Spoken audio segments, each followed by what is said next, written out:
Цивил медија. Па социјалните мрежи присутни сме сите, нели секојдневно сме таму, ги следиме Facebook, Twitter и така натака. Како што сите знаете, може да бидат доста корисни, може да ви отворат идеи за многу иновативни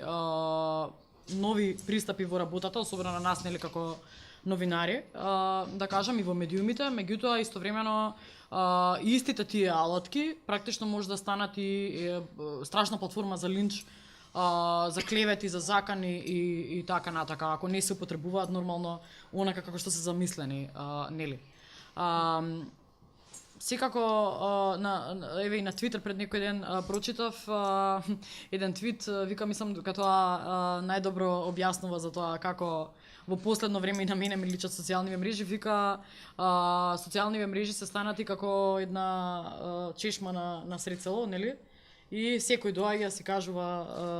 нели што сака, си обвинува и така натака. Меѓутоа и многу посериозно од тоа, нели, не е само во нели оној трачарски, да кажем, дел, каде што се шират често пати лажни вести, непроверени информации, дезинформации кои што исто така имаат голема штета. Не се говор на омраза, нели, меѓутоа може да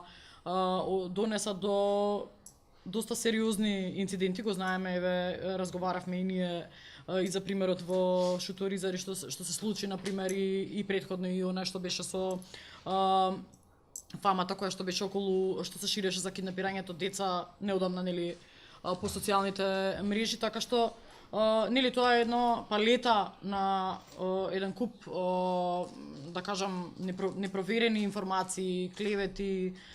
често пати може да бидат и закани и така натака, кои што може да навистина да направат една атмосфера на линч. Сега јас имам, да кажам, два пристапи на социјалните мрежи, зборам јас како корисник, нели.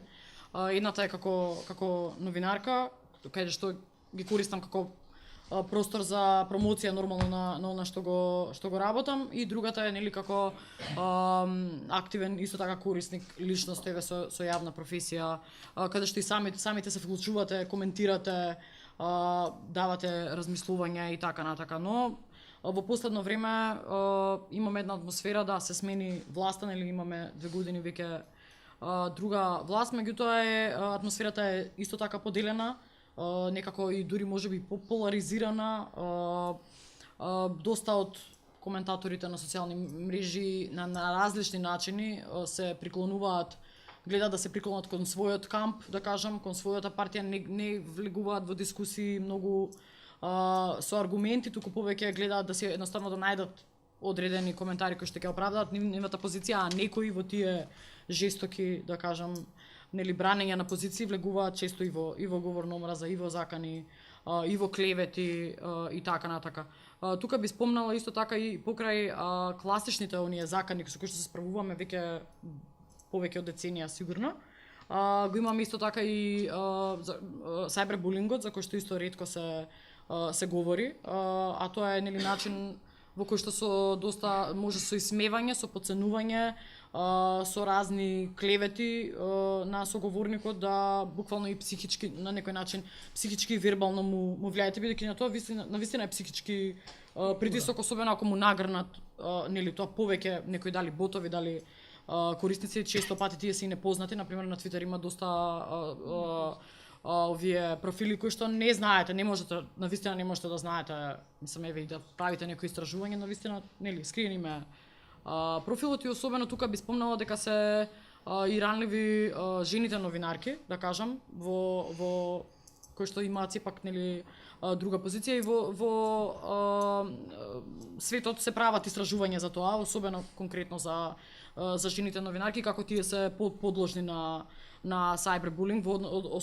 кога постираат стори и така натака, кои што се критички за одредени центри на моќ или пак власта, и често се напаѓани на најразлични начини. Цивил медија.